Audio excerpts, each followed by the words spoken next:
mudah-mudahan kita selalu dalam keadaan sehat walafiat. Amin ya rabbal alamin. Dan tak lupa pula marilah kita sanjungkan salawat serta salam kepada junjungan kita Nabi besar Muhammad SAW.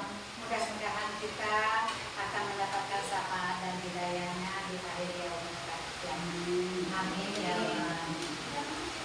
Yang terhormat Bapak Ibu, hari ini kita akan mendengarkan Ibu Tias selaku CGP. Untuk itu harapan saya, kita semua nanti akan ikut CGP. Kita nanti akan mendapatkan ilmu yang lebih lagi.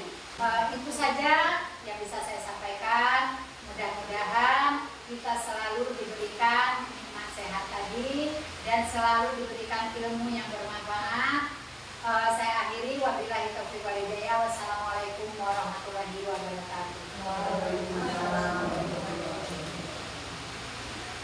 Baik, Bapak Ibu, terima kasih banyak sambutannya. Sebelumnya, Assalamualaikum warahmatullahi wabarakatuh. Waalaikumsalam warahmatullahi wabarakatuh. Tabipun. Ya pun. Salam sejahtera, Om Swastiastu, Namo Buddhaya, salam kebajikan, rahayu, salam dan bahagia Bapak dan Ibu. Sebelum kita memulai acara pada pagi hari ini, marilah kita membukanya dengan membaca lafaz basmalah. Bismillahirrahmanirrahim. Untuk mendapatkan berkah, ilmu yang bermanfaat pada pagi hari ini, marilah Bapak Ibu kita sejenak menundukkan kepala, memohon kepada Allah Subhanahu wa taala. Doa mulai.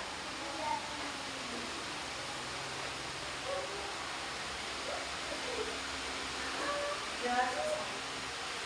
Pertama-tama marilah kita panjatkan puji dan syukur kita kehadirat Allah Subhanahu wa taala yang mana kita masih diberikan nikmat sehat dan sempat untuk dapat berkumpul dalam ruangan kelas kita pada hari ini.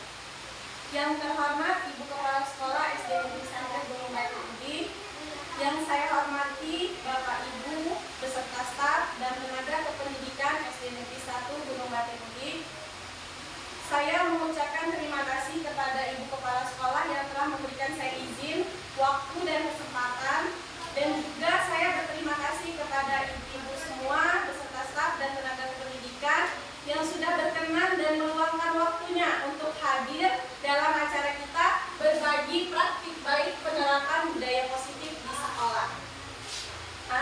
Bapak Ibu, sebelum memulai acaranya masuk ke pemahaman intinya, saya mau berpantun dulu ya Bapak Ibu. Kalau saya pantun tolong jawabnya ya Bapak Ibu. Jangan cakep kita punya ikonnya sendiri. Sikap ya Bapak Ibu ya. Oke. Sikap ya. Lampung Tengah punya moto berbuat jejak mewawai. Sikap. Ikonnya tapi indah berseri. Sikap. Bapak Ibu yang saya hormati. Sikap. Izinkan saya memulai presentasi. Siap. Terima kasih Bapak Ibu. Di sini Bapak Ibu, saya sebagai calon guru penggerak angkatan 9 Kabupaten Lampung Tengah sekarang sudah memasuki modul 1-4, modul terakhir di modul yang pertama. Nah, di dalam budaya positif terdapat topik pembahasannya ada 6 Bapak Ibu. Yang pertama, disiplin positif dan nilai-nilai kebajikan universal. Yang kedua, teori, hukuman dan penghargaan, restitusi, ada 3. Yang ketiga, keyakinan kelas. Yang keempat, kebutuhan dasar manusia dan dunia berkualitas. Yang kelima, 5 posisi kontrol. Dan yang terakhir, segitiga restitusi. Bapak Ibu, di sini bagian menyenangkannya. Bangun yuk Bapak Ibu.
Siapa kira-kira yang berkenan maju ke depan?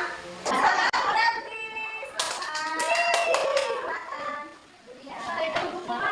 Hukumannya dapat mendisiplinkan anak-anak memberikan hukuman dengan hal positif. Jadi kemarin contohnya saya yang pertama anak-anak kalau misalnya anak-anak kita setuju dong. jadi kemarin itu anak saya berantem. Saya masukkan kelas semua, terus saya kasih soal matematika. Saya kasih soal matematika, terus saya bilang gini, kalau kita berantem lagi, ibu lebih banyak kasih soalnya. Terus nggak boleh pulang. Tapi waktunya boleh saya pulang nikah. Nggak mungkin nggak saya pulang. Tapi 40 soal matematika, alhamdulillah anak saya bisa semua kerjainnya. Sampai sekarang mereka mau berantem, takut. Katanya takut dihukum lagi dan dikasih soal matematika lagi. Oh, berarti sudah bukan nomor satu ya. Sekarang yang nomor 3 Bu. Memberi penghargaan dan meningkatkan motivasi belajar anak. Yang mungkin kalau untuk memberi penghargaan, contohnya kayak ada untuk kelas 1 yang belum bisa sudah bisa membaca ada beberapa yang sudah bisa membaca, untuk penghargaannya mungkin kayak dia dikasih pensil, dikasih penghapus, atau dia jadi tahu ada temannya karena dia udah bisa, dia pintar, dia hebat. Terima kasih sudah bisa selesai. Terima kasih Bu Dewi. Ada lagi yang mau mengungkapkan pendapatnya Bapak Ibu? Boleh Bu, silakan. Satu lagi lah. Satu lagi. Boleh.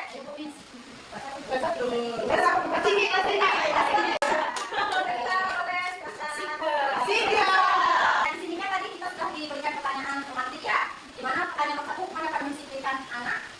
Nah, di sini saya tadi menjawabnya setuju, tapi lihat dulu apa hukumannya itu positif atau negatifnya. Hal yang positif misalnya tadi diberi hukuman baca atau diberikan apa seperti kata Bu Dewi tadi soal-soal, ya itu mungkin saya setuju ya. Kemudian juga ada juga kalau di kelas saya pribadi, di sini kan kami ada kesepakatan kalau tidak mengerjakan apa konsekuensinya, mereka tahu sendiri. Bu, saya mau gali lapangan Bu, 2 kali putaran. Kenapa Bu itu? Kan saya hubungi Bu supaya anak saya itu bisa saya maaf yang merasa bersinggung.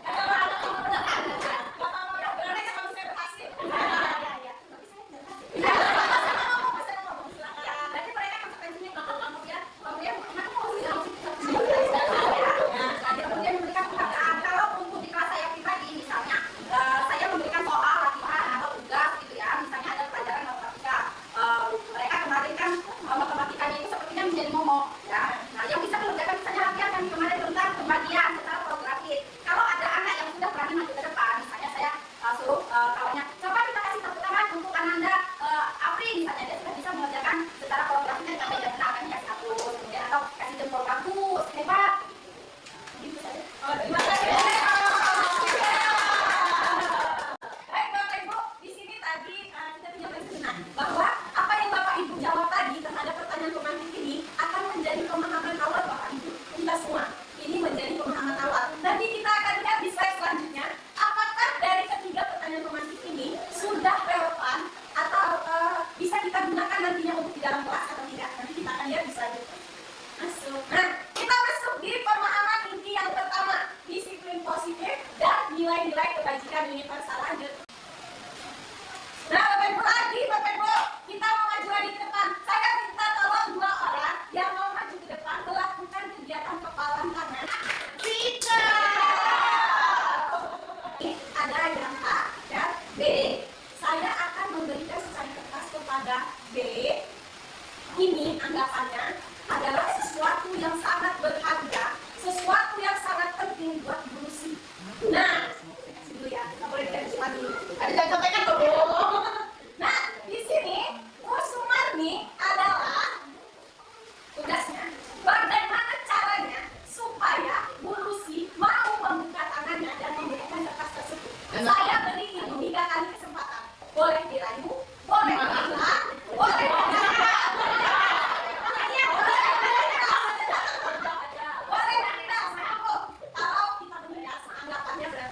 beli Sumarni ini atasannya dari Bu Lucy.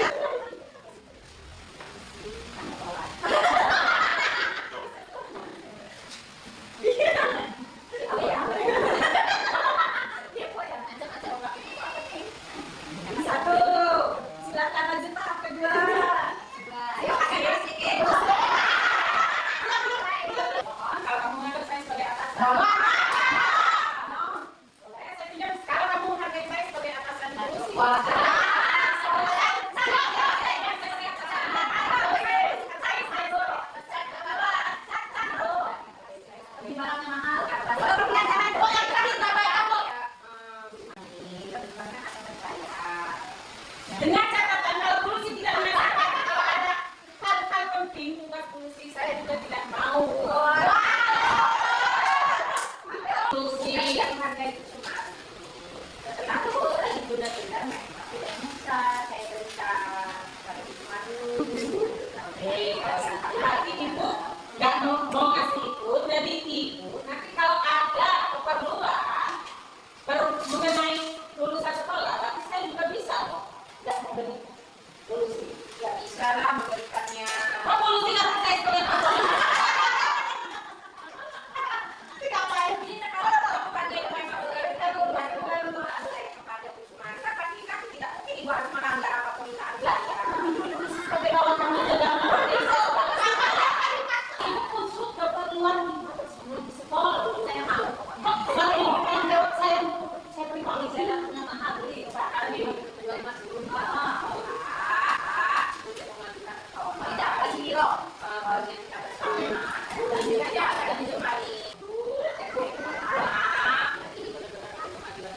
Iya, siapa?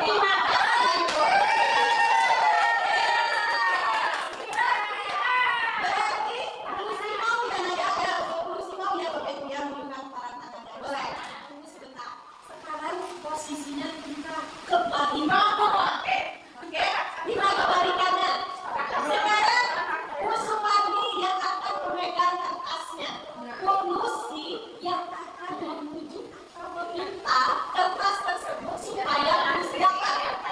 Boleh dengan cara apa aja, Polusi dipaksa boleh, diancam boleh, bisa boleh.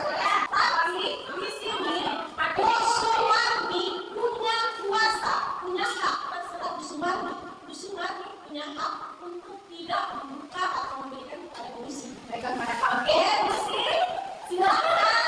Saya tadi tidak ada kesempatan. Oke.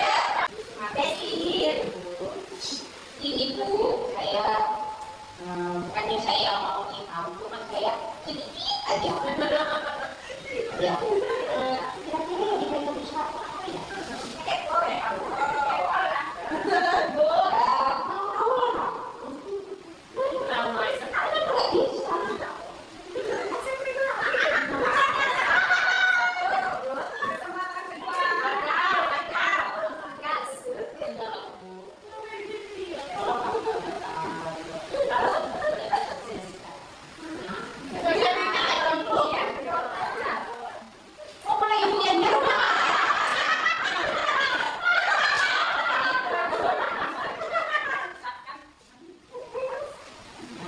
Iya, Anda kan bawa saya,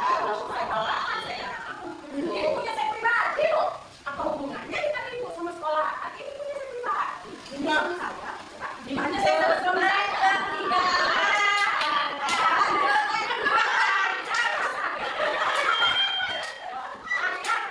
Ibu mau tahu diambil. Saya bersih. Saya tidak bukan. Saya tidak. saya mau inspeksi. Saya sudah tadi dikatakan itu. Yang kedua, juga saya menginginkan penggunaan saya pada ibu. Saya kan sebagai atasan ibu saya. Jadi saya mohon, kalau berikan apa yang ada di dalam rumah. Ya walaupun punya pribadi itu, saya mau tahu itu apa yang tersisa. Takutnya nanti bisa, ya, malah membahayakan sekolah kita. Saya berani jamin kalau ini tidak akan Kalau dari jamin itulah makanya saya perlu tahu. yang penting saya tahu, Bu. Saya juga takut kalau saya membahayakan sekolah saya.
Mengapa? Mengapa? Mungkin yang pertama, dia itu terintimidasi.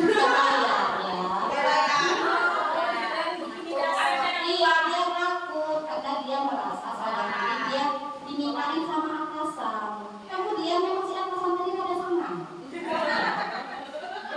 Lanjut, yang kedua.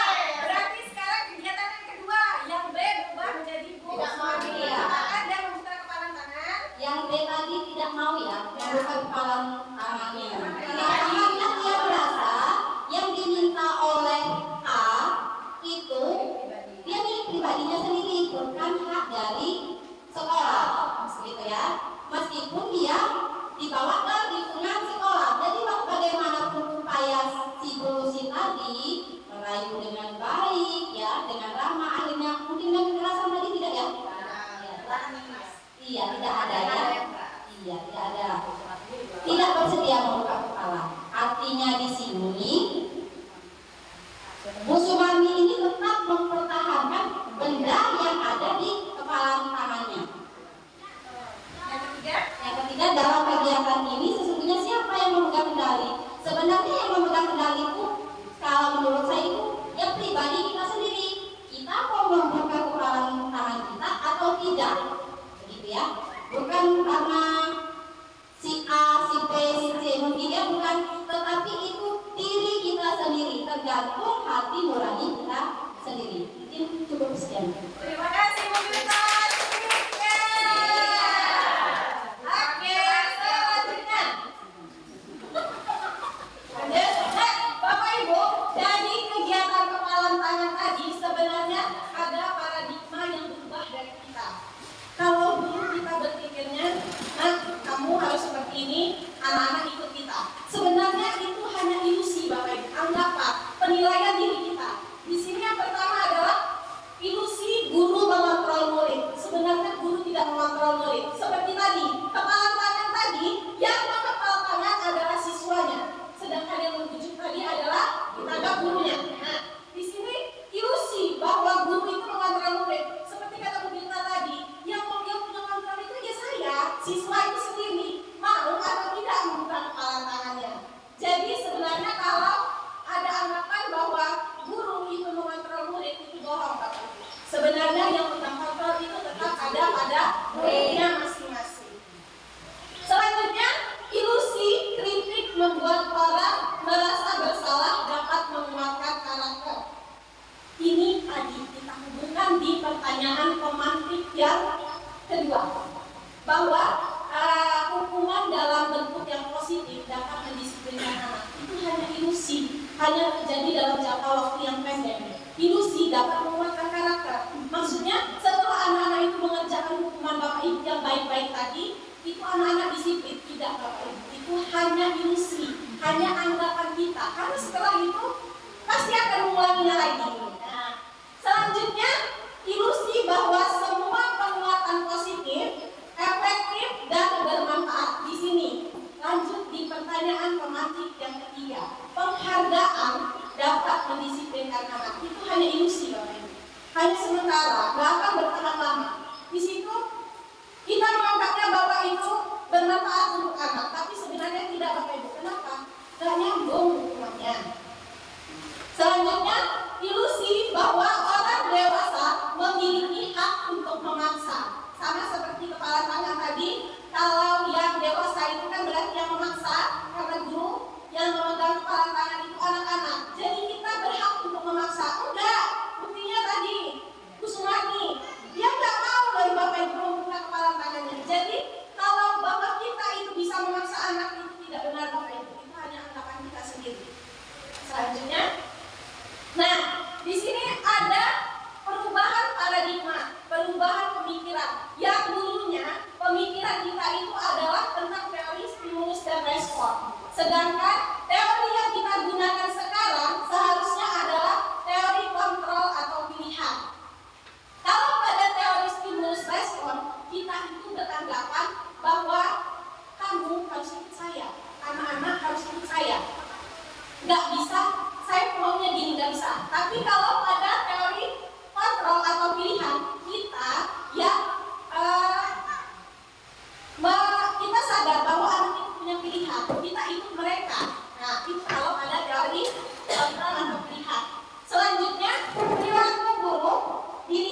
sebagai suatu kesalahan.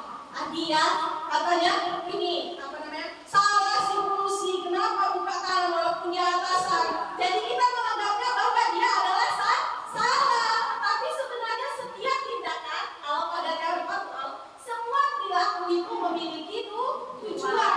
Tadi polusi tadi seperti itu membuka kepala tangannya, dia punya tujuan. Nanti kalau saya minta tanda tangan jadi tanda tangan, kan gitu kan tadi. Itu teorinya bahwa semua perilaku itu memiliki tujuan. Kalau pada demonstrasi pagi, orang lain bisa mengontrol saya. Itu pikiran kita. Orang lain itu bisa mengontrol saya. Ada anak tulis 100 kali, dia nulis. Berarti kita mengontrol dia. Tidak, Bapak Ibu. Pada teori kontrol dan pilihan, hanya Anda yang bisa mengontrol diri Anda sendiri. Tadi, Usmani udah dipaksa, udah dimarahin, udah diancam tetap. Dia tetap mengepal tangannya. Kenapa? Kontrolnya tetap berada pada diri kita masing. Lalu kenapa polusi tadi mau membuka kepala tangannya?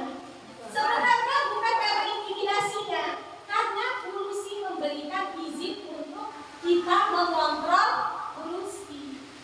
Polusi yang udah izinin, nih ambil. Jadi bukan kita yang mengontrol dia, bukan. Selanjutnya, paksaan ada pada saat bujukan gagal.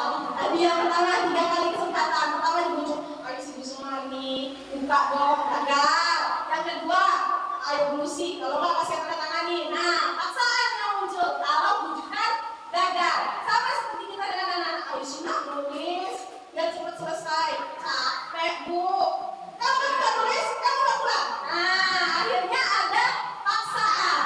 Selanjutnya, kalau pada teori kontrol seharusnya kita kolaborasi, menciptakan pilihan baru. Kolaborasi, kita kerjasama dengan murid.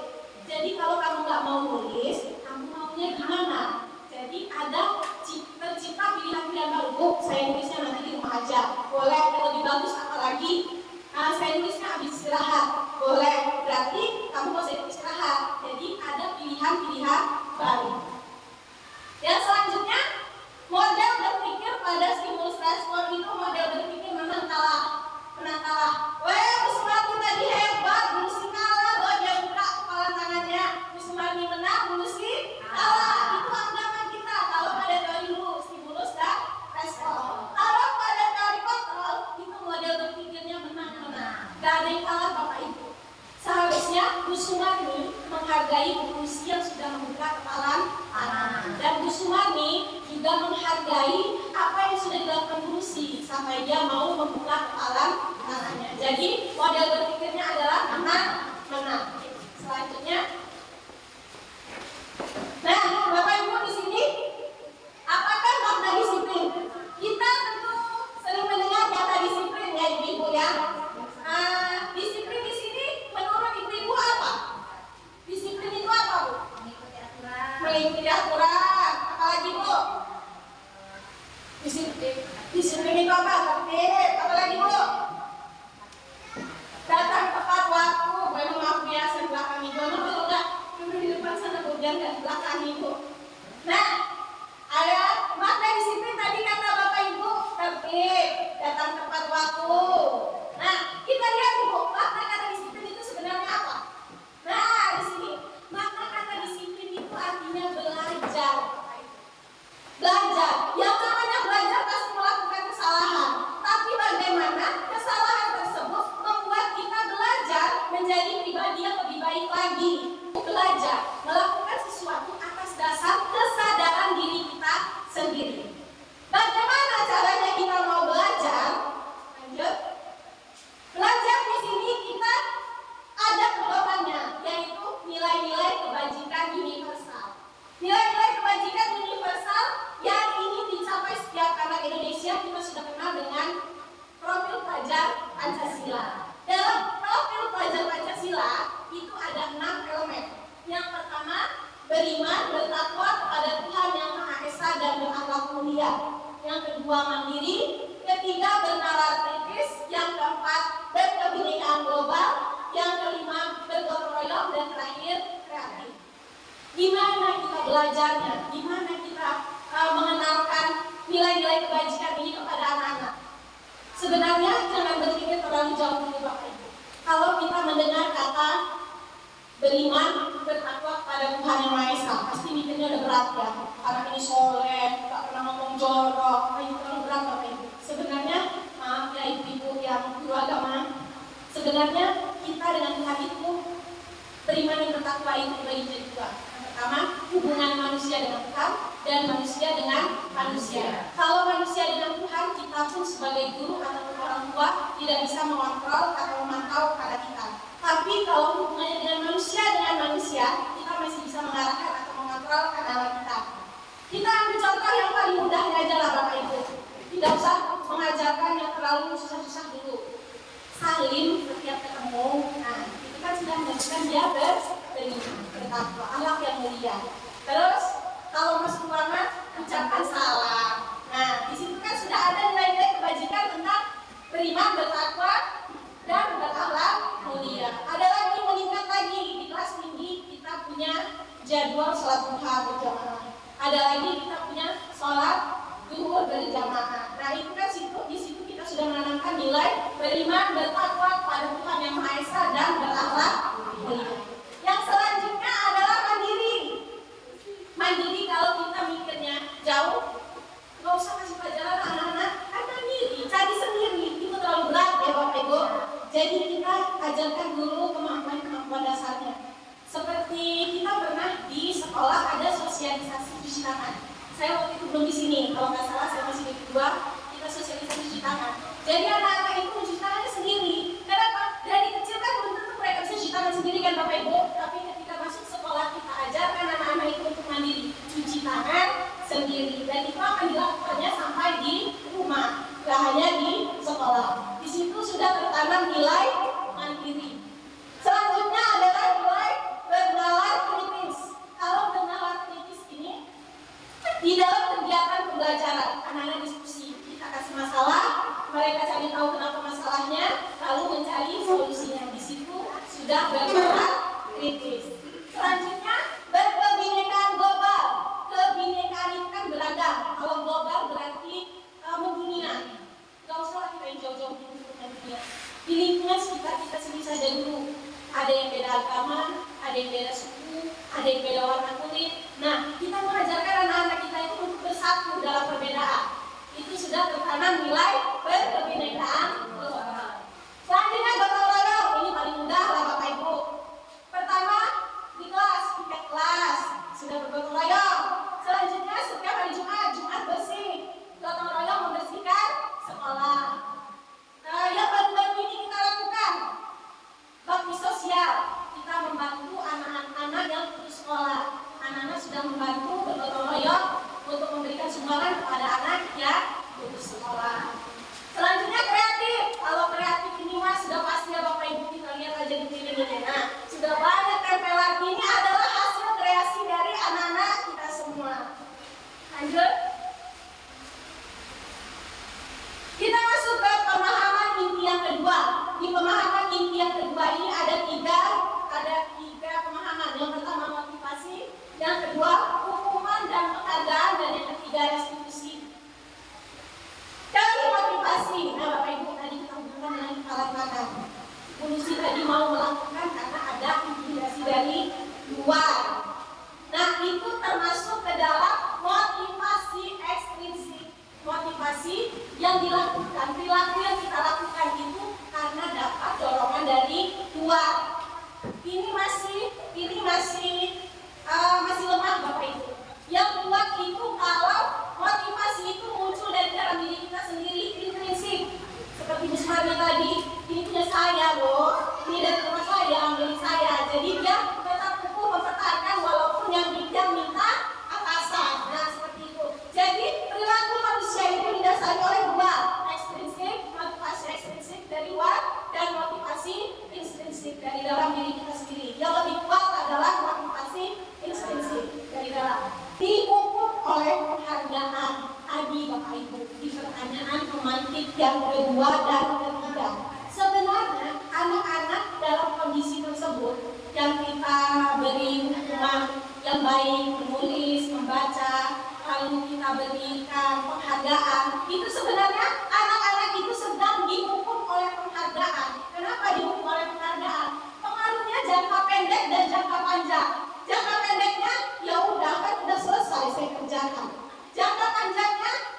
udah sih nanti juga bukunya gitu lagi sampai aja. Nah, jadi penghargaan kita ada jangka pendek dan jangka panjang. Selanjutnya penghargaan itu mau hukumnya tadi sebenarnya apa yang anak-anak kerjakan itu tuh tidak sesuai loh dengan mau mereka. Jadi mereka itu sedang dihukum. Selanjutnya mengurangi ketepatan, penghargaan tidak efektif, penghargaan merusak hubungan. Nah, di sini Bapak Ibu, penghargaan merusak hubungan anjing. Penghargaan menurunkan kualitas, penghargaan mematikan kreativitas, dan penghargaan mengurangi motivasi intrinsik.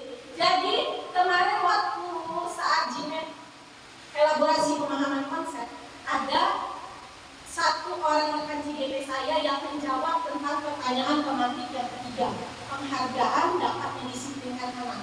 Jadi di sekolah beliau itu sudah melaksanakan ada kegiatan anak yang datang pagi, anak yang selalu datang pagi, yang paling rajin, dia diberi penghargaan. Nah, setelah ditindaklanjuti selama 2-3 tahun yang akan datang, ternyata penghargaan itu menurunkan kreativitas atau menurunkan motivasi intrinsik dia. Maksudnya gini, saya mau datang pagi, kenapa? Karena tidak ada penghargaan. Nah, jadi kan mengurangi motivasi intrinsik. Ya tadinya saya datang pagi biar saya nggak telat, karena memang saya kewajiban saya sebagai pelajar. Akhirnya jadi berubah. Saya datang pagi biar dapat penghargaan dari bapak atau ibu guru. Lalu merusak hubungannya seperti ini. Ternyata ada dari teman-temannya yang bilang, saya iri loh, kenapa cuma dia yang dapat penghargaan, saya kok enggak.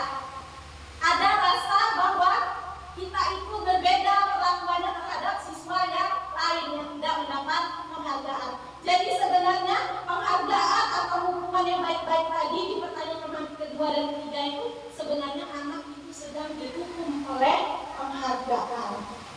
Lanjut. Nah, sebenarnya yang relevan kita lakukan adalah bentuk program kebajikan atau apresiasi. Langkah-langkah dalam apresiasi itu ada beberapa hal yang perlu kita ingat. Yang pertama adalah diberikan dukungan secara khusus, pengakuan secara pribadi, diberlakukan untuk semua murid secara bergantian, konsisten, dan berfokus pada prosesnya. Sebenarnya prosesnya, kalau tadi kan diberi penghargaan karena dia datang pagi aja, prosesnya seperti apa? Lanjut. Prosesnya di sini seharusnya kita beri penghargaan itu spesifik satu anak ini, kenapa? Bukan karena program sekolah. Terus tanamkan juga ada nilai kebajikannya dan sertakan juga situasinya yang seperti apa. Contohnya yang pertama kita kasih pembukaannya. Kemarin ibu perhatikan rasa empatimu besar sekali. Jadi ada nilai kebajikannya, rasa empati saat menolong murid baru di kelas kita.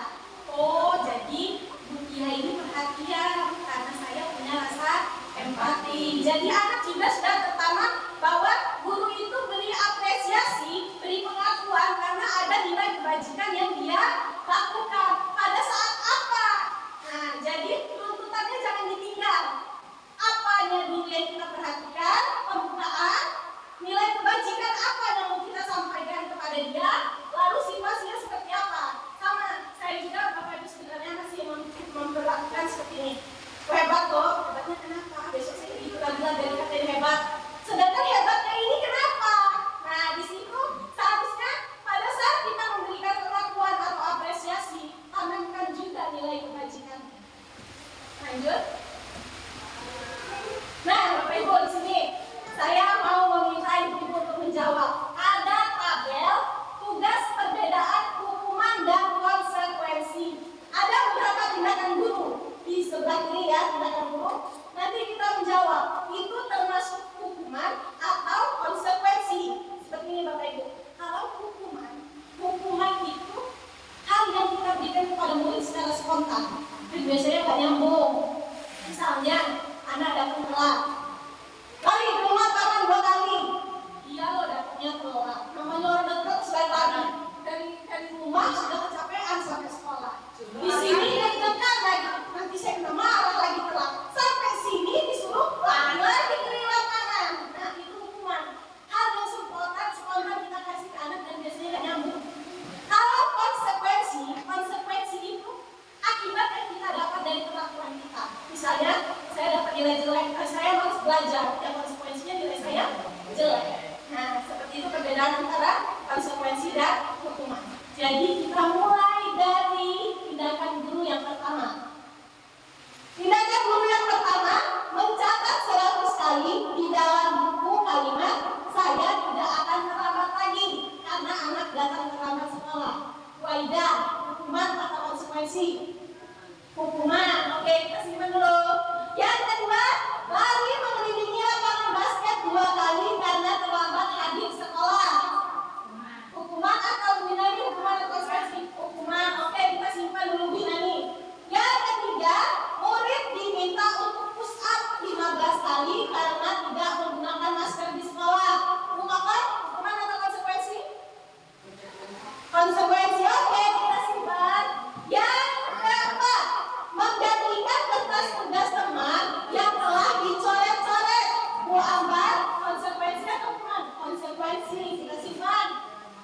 Selanjutnya, membersihkan tumpahan air di meja tulis karena tersenggol pada saat belajar Bu Siska.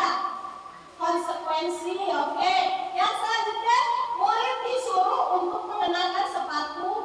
Maaf, ini sepertinya salah Bapak Ibu. Untuk tidak mengenakan sepatu seharian di sekolah karena tidak menggunakan sepatu hitam, Bumis. Konsekuensi. Oke. Yang terakhir, lari mengelilingi lapangan basket 2 kali karena terlambat 10 menit untuk pelajaran PJOK, Bu ya. Hukuman. Oke, kita lihat ya Bapak Ibu. Jeng jeng jeng jeng jeng jeng. Next. Nah, ini ternyata tadi, silahkan dilihat dulu jawaban Bapak Ibu tadi benar atau tidak. Nah, Bapak Ibu, bagaimana jawaban Ibu tadi? Benar atau salah? Ada yang benar, ada yang salah. Kita lihat satu-satu ya Ibu. Yang pertama, mencatat 100 kali dalam buku kalimat saya tidak akan terlambat lagi karena terlambat sekolah. Hukuman Bapak Ibu. Kalau dia tadi seperti saya bilang tadi datang terlambat sampai sini terlambat 10 menit, berarti dia sudah ketinggalan pelajaran 10 menit. Kok sampai sini suruh nyatet lagi 100 kali? Lah tambah lama waktu dia terlambat ke sekolah kan? Seharusnya kalau ini konsekuensi, berarti konsekuensi yang diterima dia tidak mengikuti pembelajaran 10 menit di awal karena dia datang terlambat. Kalau untuk konsekuensi, tapi kalau ini hukuman. Yang kedua, lari mengelilingi lapangan basket 2 kali karena terlambat hadir di sekolah. Tadi ya Bapak Ibu contoh saya. Ini hukuman. Udah capek dari rumah, lari-lari, ngebut, tapi kena marah sampai sini suruh lari ke lapangan. Hukuman. Yang ketiga, murid diminta untuk push up 15 kali karena tidak menggunakan masker. Ada hukumannya nggak Bapak Ibu? Nggak pakai masker sama push up 15. Lo bisa jadi dia pakai masker itu karena dia sedang asma. Lo suruh push up sama bengek, Bapak Ibu, ya kan? Nah, jadi seharusnya konsekuensi kalau dia tidak pakai masker itu apa Bapak Ibu? Konsekuensinya? Setidaknya dia pulang ke rumah ambil masker dia, pakai masker, atau pergi ke warung beli masker supaya dia pakai masker. Nah, itu baru konsekuensi.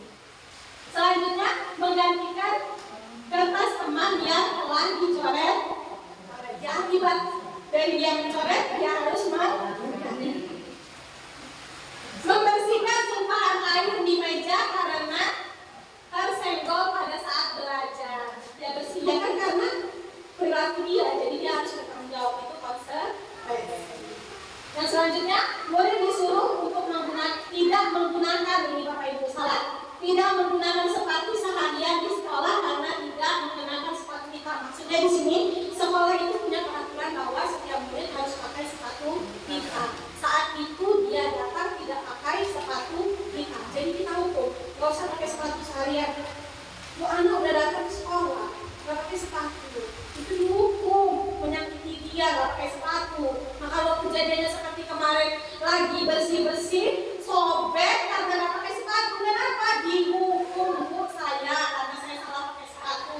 Kan kita lagi gak pakai salah. Selanjutnya, lari mengelilingi lapangan basket 2 kali karena terlambat 10 menit untuk pelajaran PJOK. Ya, tadi kan contohnya lari di lapangan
Akhirnya mungkin awalnya karena hukuman.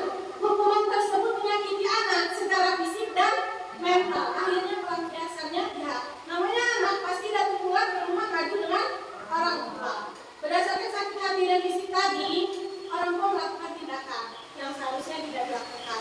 Mungkin seharusnya tidak dilakukan karena kita tidak berada dalam posisi tersebut. Kalau untuk konsekuensi membuat anak merasa tidak nyaman dalam jangka waktu yang pendek, maksudnya kayak tadi datang nggak pakai masker, suruh pulang, nggak nyaman, capek barusan datang, suruh pulang. Tapi setelah dia pakai masker, apa ada selanjutnya? Tidak ada. Jadi itu mengasihkan mereka dalam jangka waktu yang pendek. Selanjutnya kalau hukuman itu paksaan. Paksaan, kenapa paksaan? Karena itu terjadi searah dari kita. Ayo nak, tulis 100 kali. Kan paksaan. Apa kita bertanya, dia setuju atau tidak untuk tulis 100 kali? Nah, berarti hukuman itu adalah paksaan. Kalau di konsekuensi itu stimulus dan tanggapan. Maksudnya gini, kita kasih dua. Datang telat, gak pakai masker. Jadi maunya gimana? Pulang ambil masker atau beli masker? Gimana? Aku saya pulang aja lah, aku ambil masker. Kalau beli nanti uang jajan saya habis. Nah di situ ada stimulus dan ada tanggapan. Selanjutnya, kalau ada hukuman, konsep diri itu yang terbentuk adalah buruk. Saya salah. Saya tadi disuruh ibu ini, berarti saya jelek. Saya dihukum, saya jelek. Kalau untuk di konsekuensi, konsep diri yang terjadi adalah konsep diri yang baik. Saya telat, saya tahu saya telat. Berarti saya harus melakukan ini supaya menembus kesalahan saya yang telah tadi. Nah, jadi dirinya terbentuk konsep diri yang baik. Yang selanjutnya adalah anak belajar untuk menyembunyikan kesalahan. Kalau hukuman, anak belajar untuk menyembunyikan kesalahan. Pandu, kenapa kamu kemarin gak masuk? Nggak apa-apa bu, karena dia tahu kalau saya dimasih gak masuk karena main. Habis ini saya disuruh menulis lagi, mau suruh cuci WC. Jadi dia menyembunyikan kesalahan.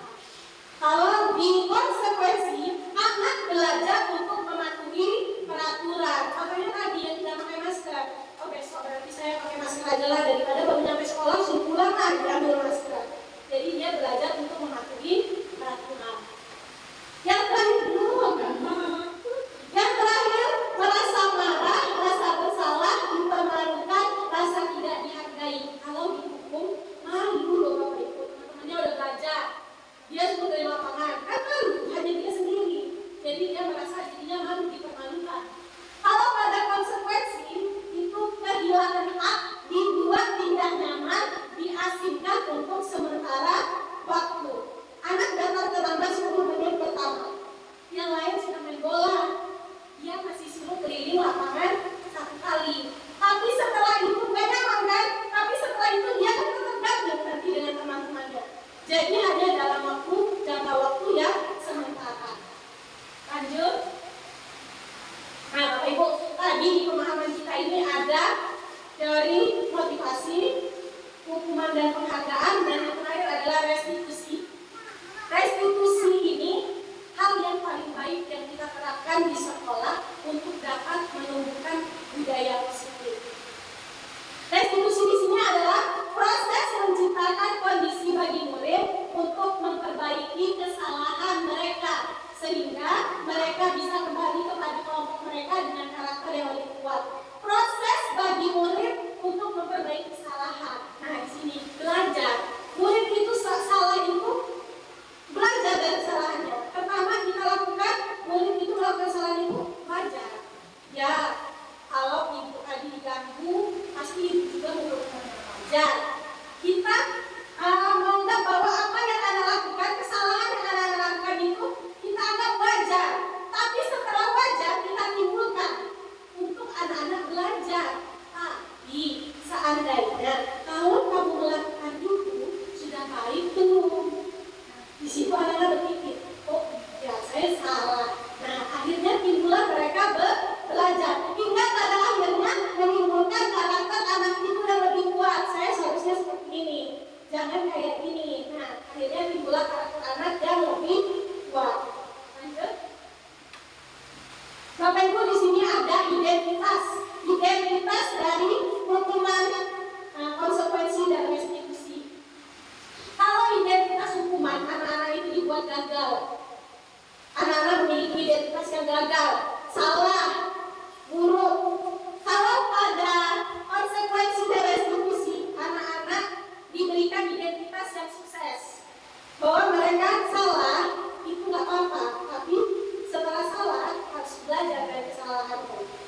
Lanjut. Di sini ada 9 ciri-ciri restitusi. Yang pertama adalah bukan untuk menebus kesalahan, namun belajar dari kesalahan. Mereka salah, mereka harus belajar. Dan selanjutnya, memperbaiki hubungan. Yang ketiga, tawaran bukan paksaan.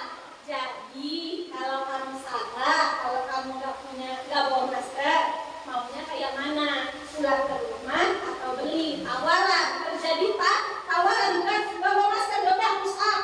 Nah, itu bukan tawaran. Selanjutnya, restitusi menuntut untuk melihat ke dalam diri. Setelah kita kasih tawaran, mana yang sanggupi dia? Dia melihat lagi ke dalam diri dia, mana yang sanggup saya lakukan. Yang selanjutnya, restitusi mencari kebutuhan dasar yang mendasari tindakan. Nah, tadi Bapak Ibu, setiap tindakan manusia itu pasti punya alasan, punya tujuan untuk memenuhi kebutuhan dasarnya. Nanti kita masuk ke slide selanjutnya, itu ada kebutuhan dasar. Sama seperti Bu Lucy tadi yang membuka kepala tangannya. Dia mungkin punya tujuan, apa yang dia mau penuhi. Supaya besok kalau saya mengatakan dikasih, nah itu kebutuhannya, ya. Selanjutnya, restitusi adalah cara yang paling baik. Nah, dari hukuman konsekuensi ada yang paling tinggi lagi, yaitu restitusi. Selanjutnya, restitusi fokus pada karakter bukan tindakan. Restitusi fokus pada solusi, bukan menghukum. Kalau dia menghukum, timbul lagi nanti seperti tadi kejadian yang kalau dihukum, lapor bapak, lapor polisi. Tapi kalau restitusi kita cari solusinya, maunya seperti apa? Selanjutnya, restitusi mengembalikan murid yang berbuat salah pada kelompoknya. Lanjut. Nah, Bapak Ibu, sebelum masuk ke pemahaman inti yang ketiga, ada yang ingin bertanya? Kalau tidak ada pertanyaan, kita lanjutkan ke pemahaman inti yang ketiga, yaitu tentang keyakinan kelas. Lanjut. Di sini ada pertanyaan lagi Bapak Ibu. Pertanyaan yang paling atas, mengapa tidak peraturan saja? Mengapa harus keyakinan kelas? Tadi judulnya Bapak Ibu ya, keyakinan kelas. Mengapa tidak peraturan saja? Mengapa harus keyakinan kelas? Untuk menjawab itu saya tanya dulu ya di bawah. Ada 3 pertanyaan. Pertanyaan yang pertama, mengapa kita memiliki peraturan harus menggunakan helm bila mengendarai roda 2? Kenapa Bapak Ibu? Kita harus pakai helm saat mengendarai roda 2. Biar nggak kecelakaan. Ya, Ibu, kalau pakai helm nggak pecah kepala. Dan apa lagi Bu? Kenapa kita pakai helm? Umis yang pakai helm kenapa Bu? Ya, dia melindungi kepala Bu saat terjadi kecelakaan. Tadi Allah berarti ikuti peraturan. Itu kan ikuti peraturan. Daripada aturan ya. Yang kedua, mengapa kita memiliki peraturan 3M? Menggunakan masker, mencuci tangan, dan menjaga jarak 1,5 meter. Mengapa kita punya peraturan itu dalam hati kita? Kenapa Bu? Biar kayak corona. Ya, ingin biar terhindar dari corona. Sampai dulu. Ya, nanti terkena. Kalian sudah pakai masker terus tetap kena. Jadi ya, ingin terhindar dari corona. Selanjutnya, yang ketiga, mengapa kita memiliki peraturan harus datang tepat waktu pada saat mengikuti pelatihan? Mengapa Bapak Ibu? Kita datang tepat waktu. Mana media? Nih, kenapa Bu? Nih, kemarin harus saya ngerjain, saya datang ke sekolah. Takut kena wasta. Oh, kenapa? Kemarin dia telat nggak marah ya? Malu. Kalau datang terlambat malu. Bapak Ibu, di sini nggak tadi menjawab pertanyaan yang paling atas. Mengapa bukan peraturan saja? Mengapa harus keyakinan? Karena jika peraturan itu sifatnya memaksa. Jadi anak-anak melakukan peraturan itu supaya tidak dihukum, supaya tidak marah, supaya tidak kena marah. Jadi kalau peraturan sebenarnya anak-anak menghindari itu, menghindari takut dihukum, takut kena marah, takut malu. Karena dia tak yakin peraturan itu baik untuk dia. Nah, jika keyakinan berarti kan itu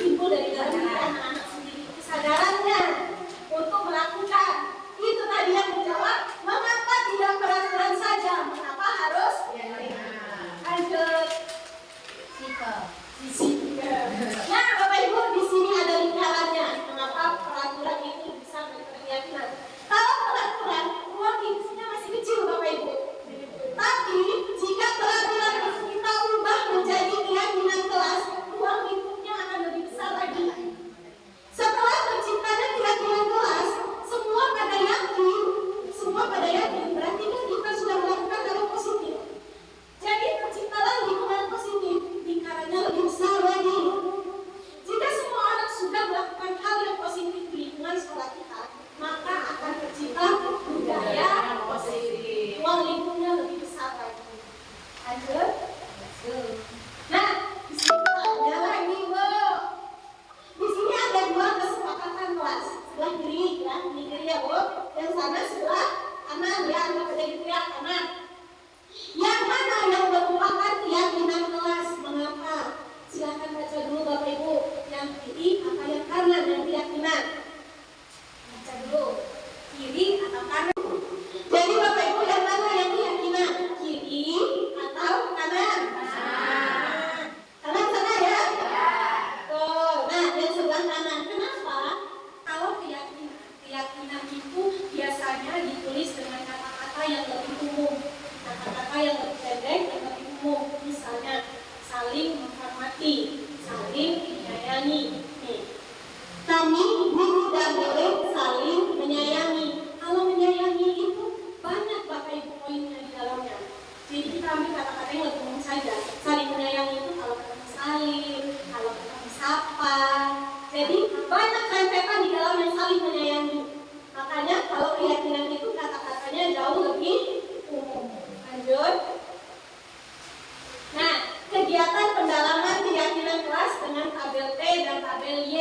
Maksudnya tabel T yang sebelah sini, ini sebelah sana tabel T, yang sebelah sini tabel Y.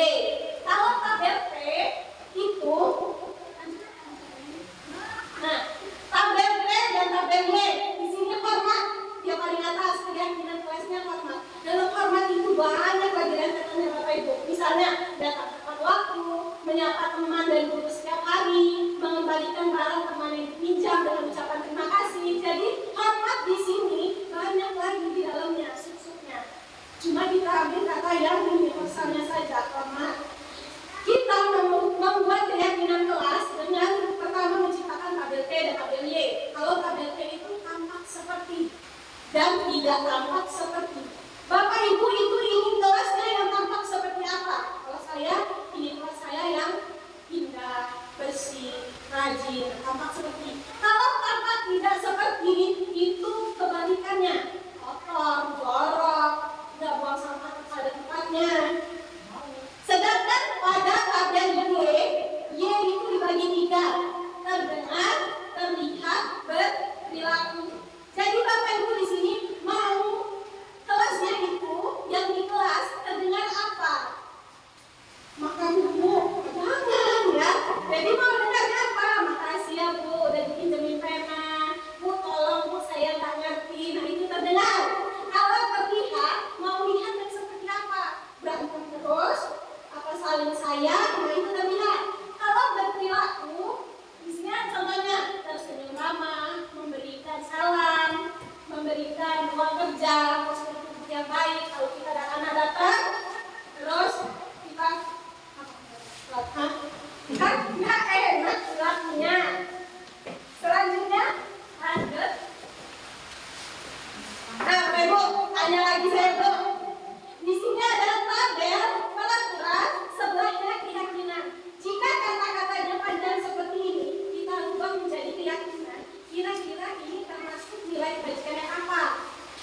Kalau tadi kan hormat, salim, tegur sapa. Jadi kalau ini nanti kita ubah menjadi kata-kata keyakinan kelas ya Bapak Ibu ya. Yang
Ibu, saya ingin meminta Ibu untuk berkegiatan dengan saya.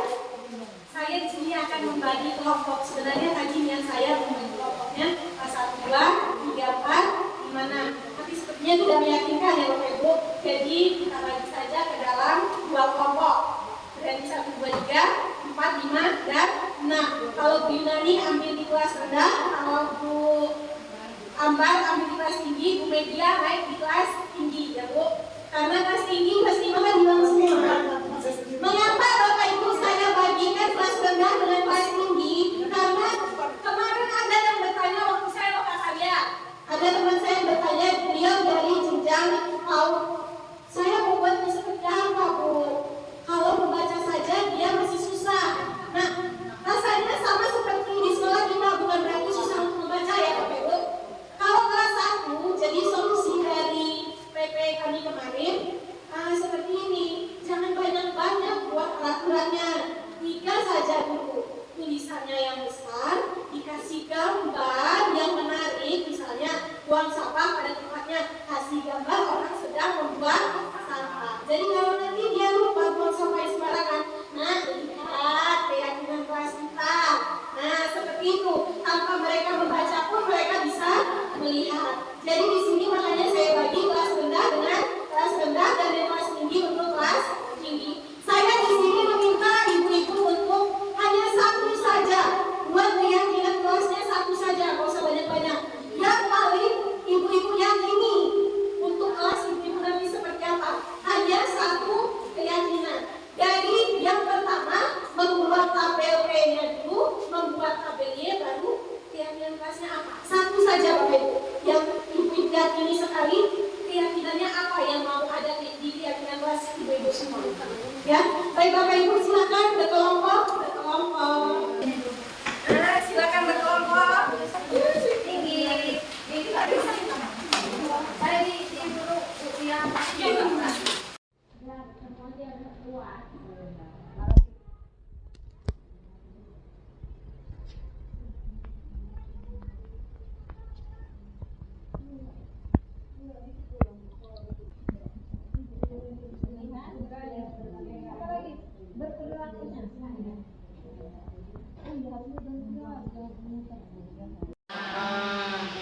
Terakhir rukun. berbicara dengan Balik. berbicara dengan sopan ya. Kenapa nggak tulisan saya? Balik. Lu itu buktinya kita kerja kelompok. Emang coret-coret.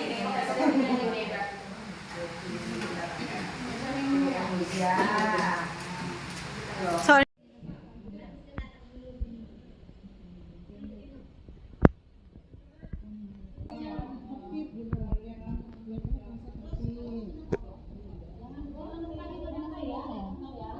Tertib dalam kelas.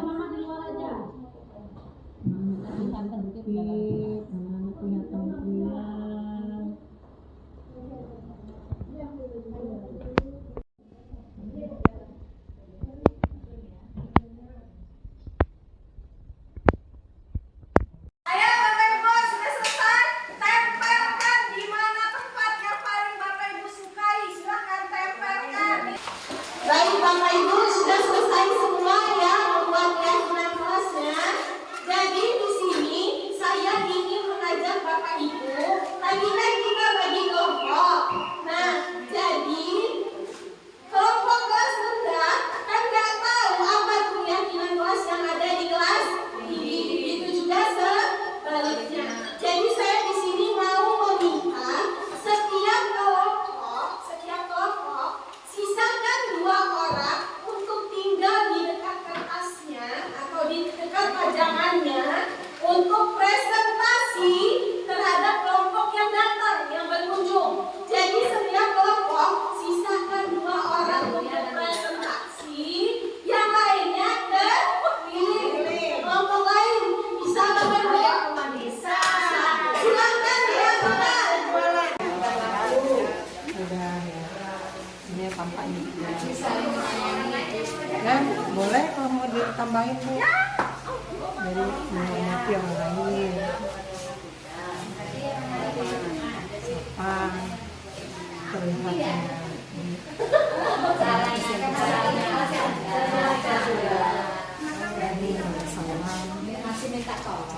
Karena kita saling tolong menolong. Kita nggak saling tolong menolong. Ini namanya pelit ilmu, nanti kita disusahkan orang. Sikap Bu. Hadir tepat waktu, berarti kita tepat waktu ya Bu ya. Sikap. Sudah selesai Bu. Sudah masuk kelas Bu. Kita beri tepuk tangan buat kelas yang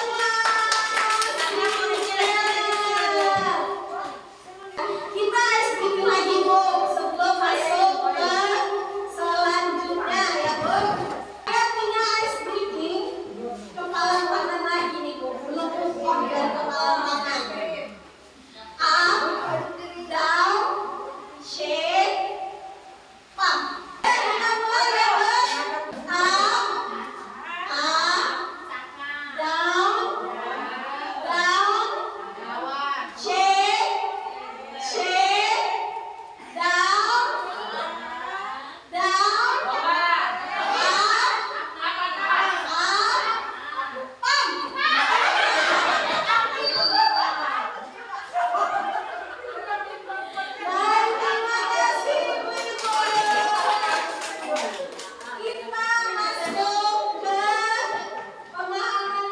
selanjutnya ya Bapak Ibu, di sini ada pemahaman inti yang keempat, yaitu kebutuhan dasar manusia dan dunia yang berkualitas. Nanti ya Bapak Ibu, di depan ada kebutuhan dasar manusia. Next. Nah, Bapak Ibu, kebutuhan dasar manusia itu ada 5. Yang pertama adalah kebutuhan bertahan hidup, jantungnya, intinya kebutuhan dasar bertahan hidup. Yang lainnya, yang keempatnya adalah kasih sayang dan rasa diterima, penguasaan, kesenangan dan kebebasan. Dari kelima kebutuhan dasar ini sebenarnya dibagi menjadi 2, yaitu kebutuhan dasar fisiologis yang dari dalam, yaitu bertahan hidup. Kalau psikologis, rasa kepuasan, kesenangan itu ada 4. Kasih sayang dan rasa diterima, penguasaan, kebebasan dan kesenangan.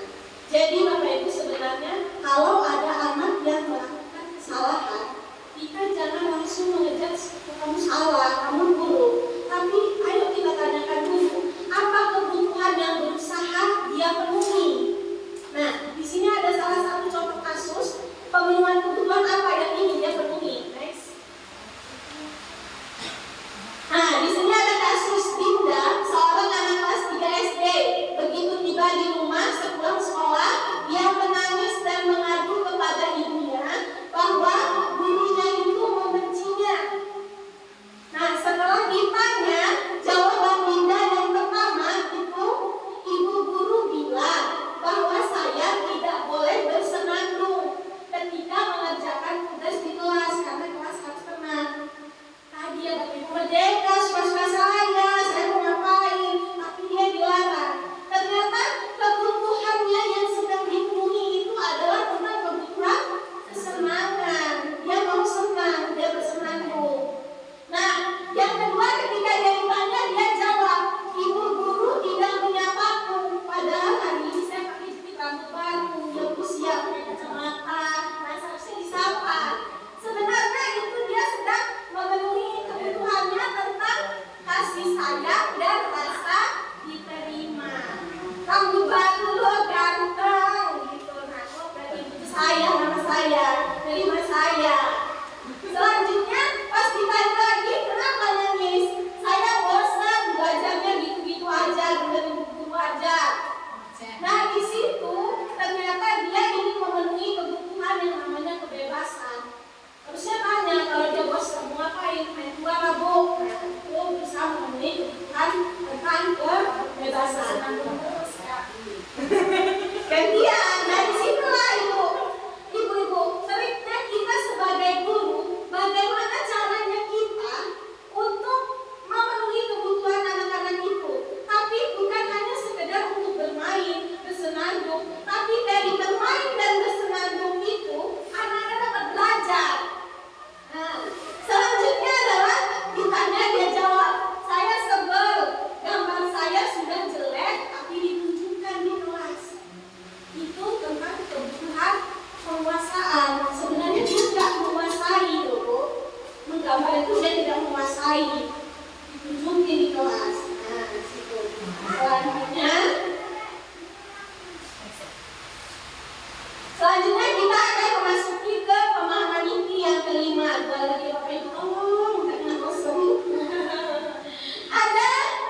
baik adalah posisi kontrol manajer yang tulisannya merah di atas ya Bapak Ibu.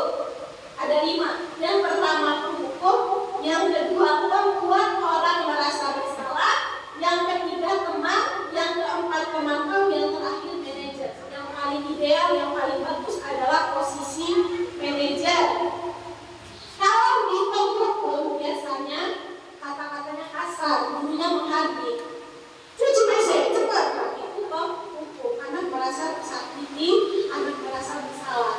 Kalau di pembuat merasa bersalah, kata-katanya lebih halus, mirip-mirip dengan penghukum. Jadi anak di situ merasa rendah diri. Lalu kalau di teman, nah Bapak Ibu sebenarnya saya posisi kontrol yang selama ini saya lakukan, saya memang lebih ke teman.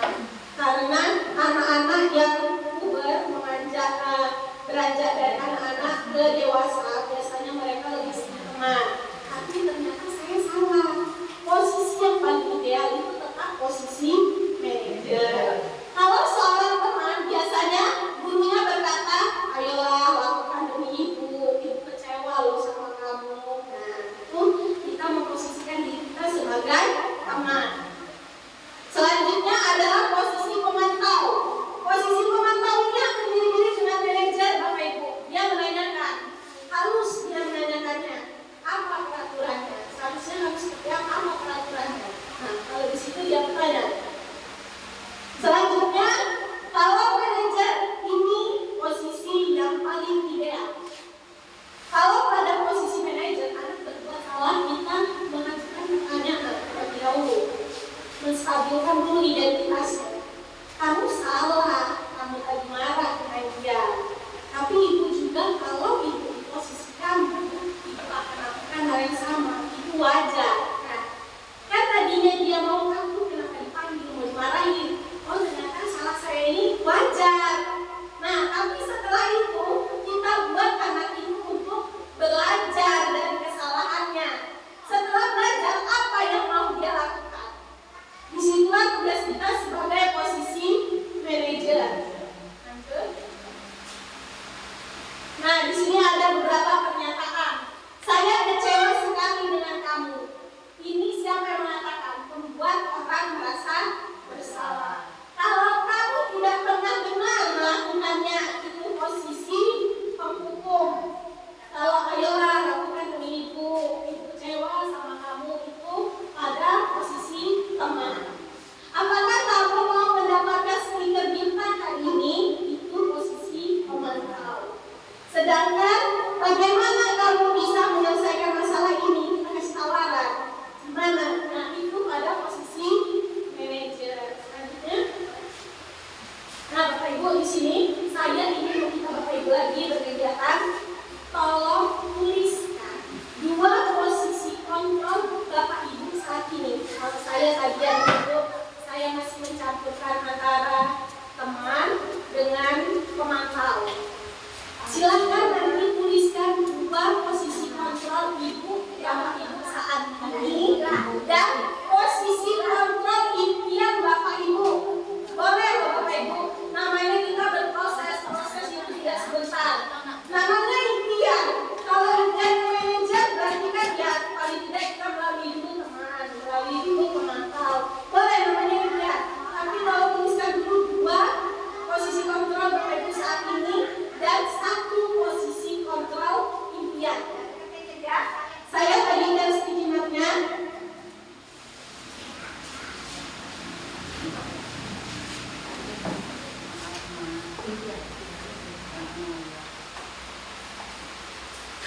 Biru dan pink untuk posisi kontrol saat ini.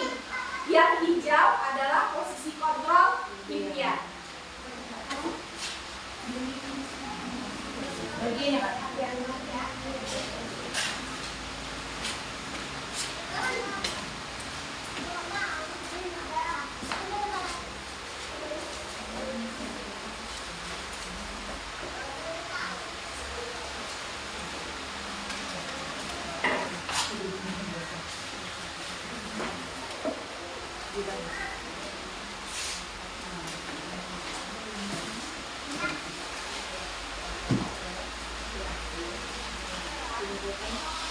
Kak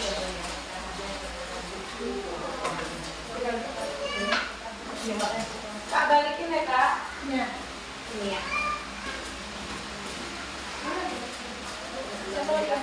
Kalau sudah boleh ditempelkan di belakang Ibu. Kalau saat ini masih ya apa-apa Ibu. Kita kan namanya proses belajar. Atau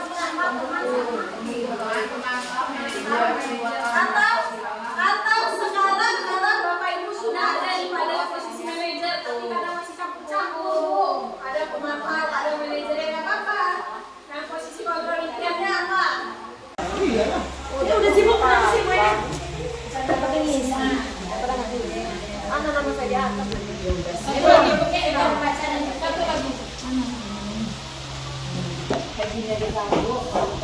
Ini nak kalau anak kita saya jadi dia juga. Sudah selesai ya. Mudah-mudahan apa posisi kontrol kita saat ini kita jalani namanya proses. Semoga nanti apa posisi kontrol impian kita dapat kita wujudkan. Lanjut. Sekarang kita masuk ke pemahaman mimpi yang terakhir. Ya, tulis deh. Nah, ada kan? Pemahaman mimpi yang terakhir adalah tentang segitiga restitusi. Kalau tadi ada restitusi, sekarang ada segitiga restitusi. Lanjut. Nah, ibu-ibu di sini ada segitiga restitusi. Segitiga restitusi ini nanti yang akan kita aturkan di sekolah untuk mengatasi permasalahan pada siswa untuk mencapai disiplin dan budaya positif. Di sini segitiga ada garis yang ke samping, ke atas, lalu turun lagi ke bawah. Pada garis yang ke datar itu adalah menstabilkan identitas. Maksudnya gini, jika anak merasa bersalah, pastinya di sini takut. Kalau dipanggil guru ini takut. Mau diapain saya? Mau kena marah nggak saya? Jadi kita panggil. Betul nggak tadi kamu ganggu temannya saat nulis, mukul meja, waktu temannya nulis? Betul Bu. Kenapa? Tanyakan dulu. Kenapa? Karena dia tadi ngomongin saya Bu. Oh iya. Kalau tadi juga saat ibu itu menulis, anak-anak ada yang ngambil pena, pasti ibu marah. Oh dia merasa apa yang saya lakukan ini wajar ternyata. Tapi saat wajar, kita naik lagi ke atas. Validasi kebutuhan. Saat validasi kebutuhan ini tentang tindakan. Setiap tindakan itu pasti untuk memenuhi kebutuhan. Kita tanya, kenapa kamu melakukan itu? Tanya alasannya, kenapa dia melakukan itu? Kayak mana caranya? Sebenarnya itu bakal lebih parah. Tapi bagaimana caranya supaya itu tidak terjadi? Di situ terjadi validasi kebutuhan. Sudah naik, kita turun lagi tentang menanyakan keyakinan. Nah, sebenarnya sebelum kita melakukan segitiga restitusi, sebaiknya kita sudah membuat dulu tentang keyakinan kelas yang tadi sudah Bapak Ibu buat. Kalau kita sudah membuat keyakinan kelas, di saat ada permasalahan seperti ini, pada saat menanyakan keyakinan, apa keyakinan kelas yang sudah kita buat? Jadi bagaimana untuk kamu memperbaiki kesalahan kakak? Seperti itu. Lanjut. Nah, di sini ada tahapnya tadi untuk membuat anak merasa gagal karena berbuat salah menjadi positif dirinya. Gurunya di sini berkata, berbuat salah itu hal yang manusiawi. Tidak ada manusia yang sempurna. Kita stabilin dulu identitasnya. Buat salah itu wajar. Ibu juga pernah buat salah. Stabilin dulu, anaknya sudah tenang. Lanjut ke validasi apa yang dibutuhkan. Kamu bisa saja melakukan hal yang lebih buruk, tapi kamu tidak melakukannya. Kamu pasti punya alasan. Kenapa? Setelah kita tahu apa kebutuhannya, kita cari solusinya bareng-bareng. Lanjut di keyakinan. Apa nilai yang kamu percaya di kelas yang sudah kita buat? Terus apa yang kamu rasakan? Kamu mau jadi yang seperti apa? Apa langkah-langkah kamu untuk memperbaiki kesalahan kamu? Lanjut. Nah, Bapak Ibu di sini saya akan membagikan lagi satu video tentang demonstrasi ini pada tugas saya demonstrasi kontekstual segitiga restitusi. Sebenarnya di sini memang di dalam LMS itu kami dirancang untuk melaksanakan tugas ini supaya semua tahapan segitiga restitusi itu terpenuhi. Tapi ternyata pada saat saya melakukan dekor bukan ada satu tahap. Anak itu jadi tegang, jadi kok saya takut. Padahal itu kan direkayasa. Sebenarnya memang betul direkayasa, kami disuruh untuk direkayasa. Dan tapi kebetulan ada satu si Haikal itu dia memang sudah telat ada 4 kali yang saya tahu 4 kali. Saat dia telat sebelum pembangunan ini, sebelum saya masuk di 1.4, saya juga sudah menanyakan kepada dia. Sebenarnya ada usaha-usaha lain selain dia bilang minta antar kepada ibunya. Tapi ternyata saat buat video dia lupa. Tapi ternyata benar Bapak Ibu, kalau kita menerapkan segitiga restitusi, ternyata anak itu punya solusinya sendiri loh dari dalam diri dia. Bukan kita yang menawarkan, tapi mereka sendiri juga sudah keluar solusinya. Kalau benar kejadian itu 2 hari sebelum pembuatan dekor, memang betul ini benar-benar terjadi di kelas saya. 2 hari sebelum pembuatan dekor. Mari Bapak Ibu kita simak videonya untuk memperdalam pemahaman kita tentang segitiga restitusi.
Siang Haikal, semoga besok Haikal diberi semangat lagi. Apa yang sudah Haikal yakini bahwa dia itu tidak boleh terlambat, bisa membuat Haikal lebih maju ke depan lagi ya. Terima kasih Haikal. Assalamualaikum warahmatullahi wabarakatuh. Perkenalkan nama saya Dinar. Saya hari ini tidak memakai sepatu dan saya sedang melanggar peraturan sekolah.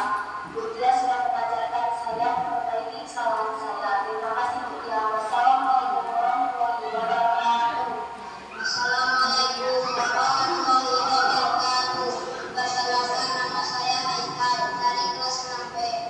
Hari ini saya datang ke belakang. Perasaan saya takut saat dipanggil Bu Tia, tapi ternyata Bu Tia membantu saya menemukan solusi agar tidak terlambat lagi. Terima kasih Bu Tia. Wassalamualaikum warahmatullahi wabarakatuh.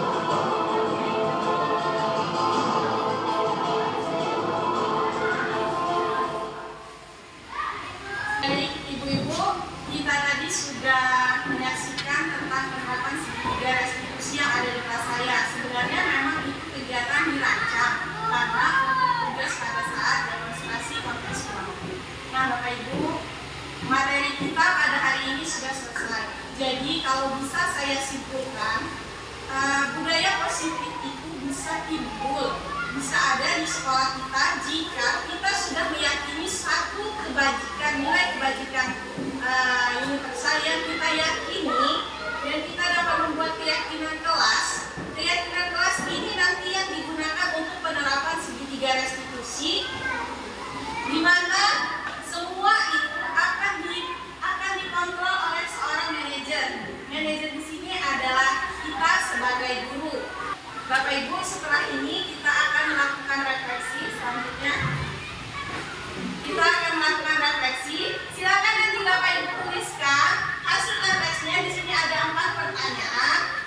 Dijawab, boleh ditulis di sticky note. Kalau tadi warnanya biru, pink, dan hijau. Kalau yang sekarang boleh Bapak Ibu bebas warnanya apa saja. Nanti tolong dijawab 4 pertanyaan terkait tentang kegiatan kita pada hari ini. Bapak Ibu, apa yang sudah Bapak Ibu dapatkan dari pemahaman awal kita tadinya yang masih berpikir bahwa hukuman itu dapat mendisiplinkan anak, sampai Bapak Ibu mendapatkan materi tentang pemahaman budaya positif. Saya bagikan sticky note-nya ya Ibu-Ibu.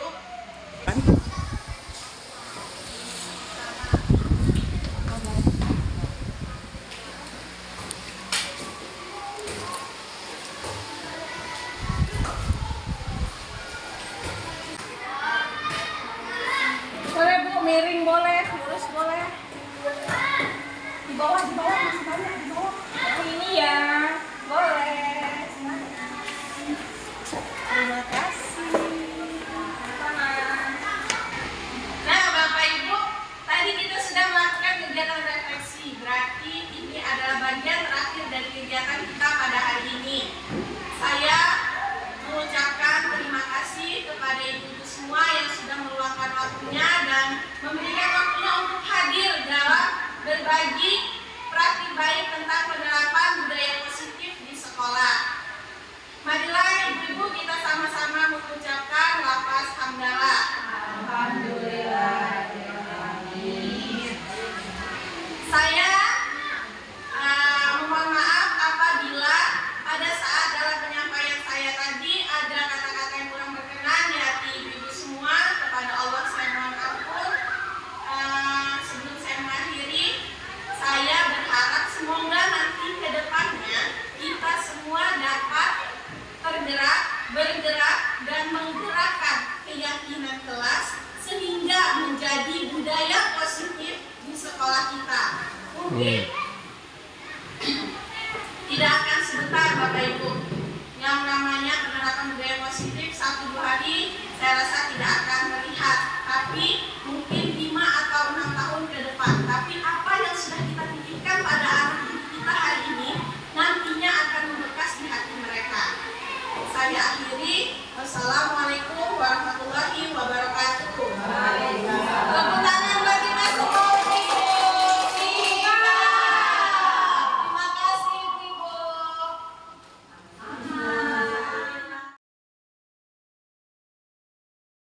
Bismillahirrahmanirrahim. Assalamualaikum warahmatullahi wabarakatuh. Saya Emayati, Kepala Sekolah SDN 1 Gunung Batu Udik.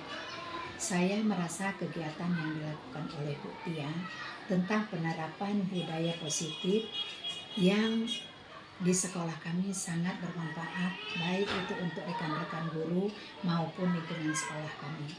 Saya berharap dengan kegiatan Bu Tia ini tentang berbagi praktik baik penerapan budaya positif di sekolah menjadi awal terciptanya lingkungan positif yang akan menumbuhkan budaya positif di sekolah kami, SDN 1 Gunung Batu Udik. Wassalamualaikum warahmatullahi wabarakatuh. Assalamualaikum warahmatullahi wabarakatuh. Perkenalkan, nama saya Media Sari. Saya tenaga pendidik di SDN 1 Gunung Batin Udik. Setelah mendengarkan presentasi dari Ibu Restiana Yudani, saya menyadari bahwa memberi sebuah hukuman kepada siswa ketika ia melakukan kesalahan adalah hal yang kurang tepat, melainkan membuat siswa tersebut menyadari dengan sendirinya konsekuensi apa yang ia hadapi jika melakukan kesalahan, sehingga ia tidak akan mengulangi lagi kesalahannya. Yang kedua, memberi pujian kepada siswa tidak cukup dengan kata-kata saja, melainkan dijelaskan kondisi atau hal baik apa yang ia lakukan sehingga ia mendapat pujian tersebut. Baik, demikian saya akhiri. Wassalamualaikum warahmatullahi wabarakatuh. Assalamualaikum warahmatullahi wabarakatuh. Saya Berta Sari, guru SD Negeri 1 Gunung Batin Udik. Pada hari Jumat kemarin tanggal 20 Oktober tahun 2023, kami telah mengikuti acara penguatan guru penggerak modul budaya positif yang disampaikan oleh Ibu Restiana Yudani. Menurut saya dari kegiatan tersebut sangat bermanfaat bagi kami guru-guru yang belum pernah mengikuti guru penggerak dan juga belum tahu tentang modul budaya positif. Kemudian budaya positif yang saya dapatkan kemarin menurut saya itu sangat bermanfaat untuk kami terapkan dalam pembelajaran kami sehari-hari. Dan dari segi materinya itu juga sangat bermanfaat pada penyimbasan adalah yaitu guru sebagai manajer bukan sebagai penghukum. Nah, kemudian harapannya adalah semoga kami guru-guru di SD Negeri 1 Gunung Batin Udik khususnya bisa menjadi sosok guru yang seutuhnya. Demikian testimoni dari saya. Wassalamualaikum warahmatullahi wabarakatuh. Assalamualaikum warahmatullahi wabarakatuh. Saya Revi Apriani sebagai rekan guru dari Restiana Yudani. Setelah mengikuti praktik baik penerapan budaya, prinsip di sekolah, yang saya dapatkan bahwa budaya positif akan muncul jika kita meyakini nilai-nilai kebijakan universal dan mengontrol sebagai manajer. Mungkin dari situ aja dari saya. Sekian dan terima kasih. Wassalamualaikum warahmatullahi wabarakatuh.